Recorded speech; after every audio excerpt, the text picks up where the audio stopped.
My name is Milica Krstić. I'm a psychologist and psychotherapist. I'm also a creator of online platform for free psychotherapy called Siguran Prostor, meaning safe space. Why safe space? Safe space because in 2020, 7 of my friends attempted suicide, and actually 2 of them committed suicide. That motivated me to help people who are not able to pay for psychotherapy to have solution to feel and be better. And what's the basis of the platform? So how can somebody who's not feeling well, how can somebody apply, how it works? Everything is free. At the moment, 105 colleagues, psychotherapists in different modalities, are offering help for free. So basically the help is available in 10 different languages, and when you enter the website, you choose the language that you're speaking, that is your mother language, or you choose English, and then after that you choose psychotherapist who you want to work with, and you just schedule a session and you receive on email a link to that session. So basically everything is free and anyone can enter a website and use our service.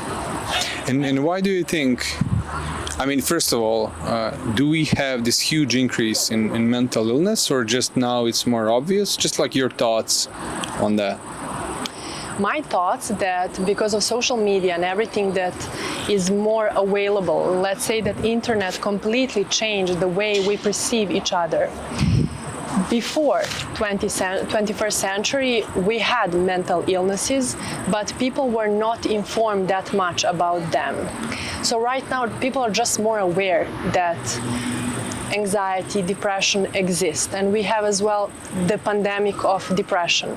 But before 21st century, we had all those things as well. But people were just not feeling well enough to share those things since they're very private. And for all the men who think that going to psychotherapy is a kind of a weakness, especially listening to all these gurus today, and matcha gurus that tell you that maybe the depression is not really real, but what are your thoughts on that? My thought is that all of us, we have emotions. They're healthy. We have 4 primary healthy emotions. They are sadness, anger, fear, and happiness. If we don't allow ourselves to feel all 4, we are creating mental illness. What does that actually mean? That we suppress those feelings that we don't allow ourselves to feel into our body. Later on, our body responds to that suppression. And what happens is that basically we create illness, physical or psychological illness. Because of that, it's important to be in touch with your emotions so you don't create yourself health problem such as psychological or physical issue. All those famous new age, let's say, gurus, they are telling us don't feel pain, don't feel sadness, you're not the man if you're showing sadness. But the key here is that you are the brave man if you allow yourself to express and feel those emotions. That means that you are able and you have capacity to feel yourself. And if you're suppressing that, you don't have enough strength to deal with that. So, just from the top of my mind, when we think about women in general, most things that men do is because of women. Is it like okay to say that like how women perceive vulnerable men? Is that a weakness psychologically when you look at it? Let's say the woman who is working on herself, going on psychotherapy, taking care of herself, I'm sure that she will see and perceive man who is vulnerable as a strong, brave man. But the woman who is not in touch with herself doesn't express all her feeling and allow herself to feel all primary healthy emotions, basically she will perceive vulnerable man as a weak man. The partner and the man that we like is our mirror. We like and we see in others who we are. That is what we are attracted. So basically, if you're not in touch with our vulnerability, and we hate our vulnerability, if we see that in other person, we will hate that. We will literally dislike that. So it's important to work on our own vulnerability in order to be able to be in touch with it and to allow ourselves to feel it. Then we can say, this is a strong, brave man because he can be vulnerable.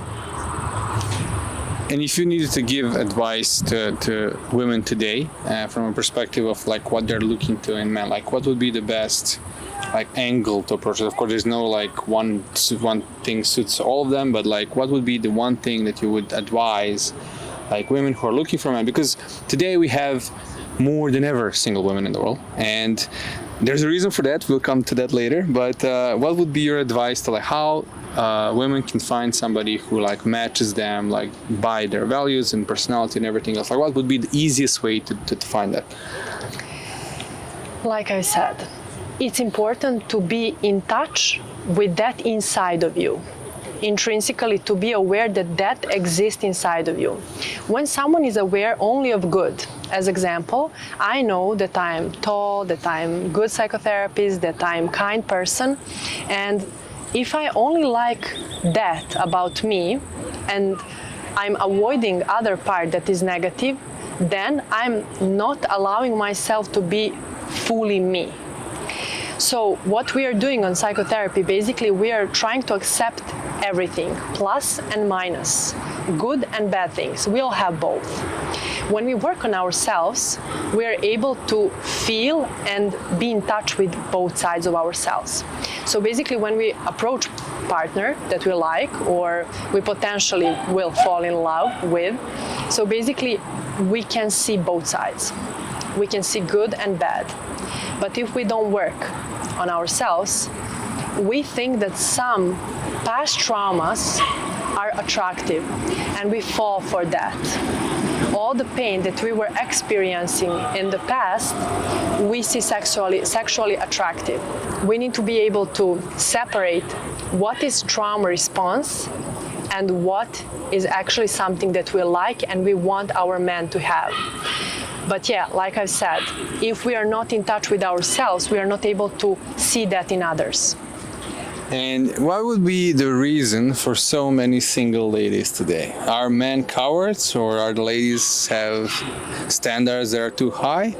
What's like psychological take on that? In 21st century, we have more freedom and people are seeking freedom.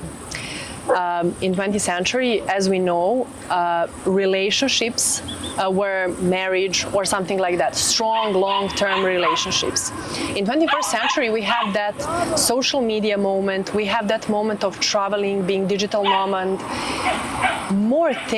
Many things are fine. And some things that they're okay right now in 21st century, they used to be a mental health disorder or illness. Since everything is changing and we are evolving, what is happening? We perceive things differently. So in 20th century, maybe for some men we will say that he's alpha male. In 21st century, some women will say that that is the man that doesn't like women and he wants to be narcissistic, whatever. So we have the pandemic of manipulators, narcissistic people who are selfishly trying to put women down. Because of all that, it seems like we have so many feminists on other side that are fighting those alpha males. But the thing is, everybody, both sides are seeking love and real authentic contact where they will feel supported, understood, and accepted. So the thing is, what I will advise to all those sides is to seek authentic, real contact where they will feel heard, accepted, and loved. The thing here is to send message to those sides is to understand each other and to talk with each other, not just to put hate on each other. The thing here is that everybody seek love, understanding, support, and that's key thing. Our main need as a human is a real authentic contact. And if we don't have that, then again we are creating mental health illness later on. When you look at yourself today, what would be the advice you would give into like 10-year younger you? What would be your like main advice if you could go back in time and tell yourself something? I'll tell younger Milica, don't be scared, you will make it. And you're based in Belgrade, right? Yeah. So what's your favorite Serbian tradition? Favorite Serbian tradition? Correct. Slava. When people are gathering, spending time with each other, sharing their stories, hugging, kissing, eating delicious food, and keeping that heritage in the house.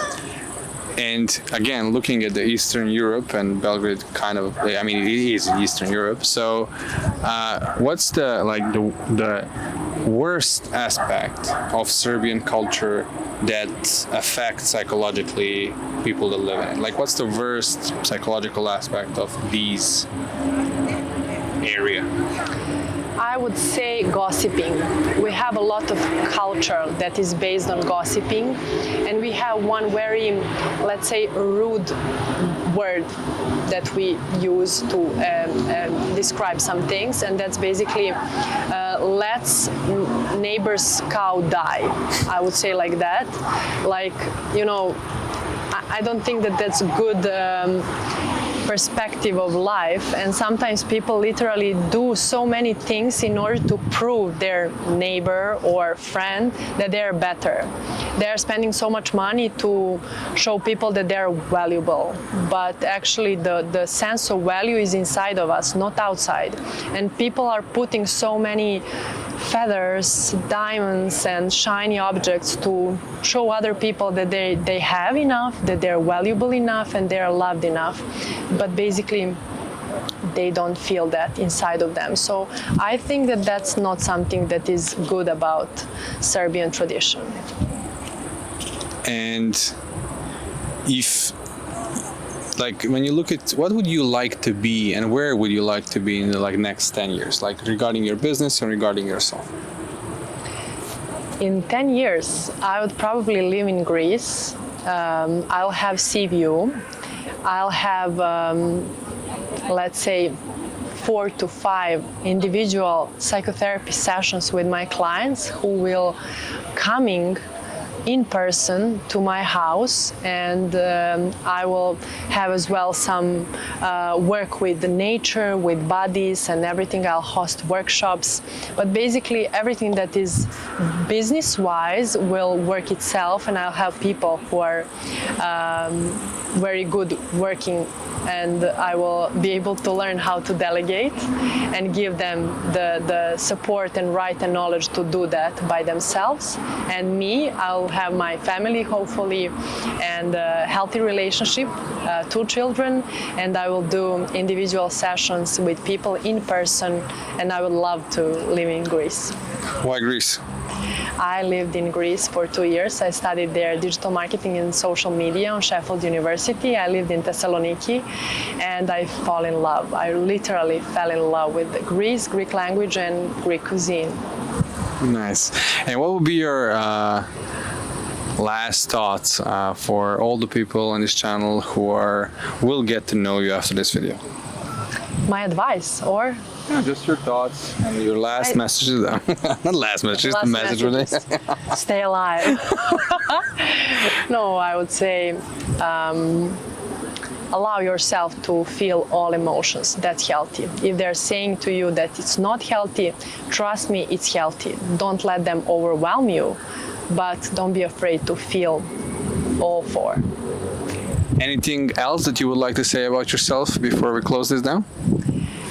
Before closing, I don't know.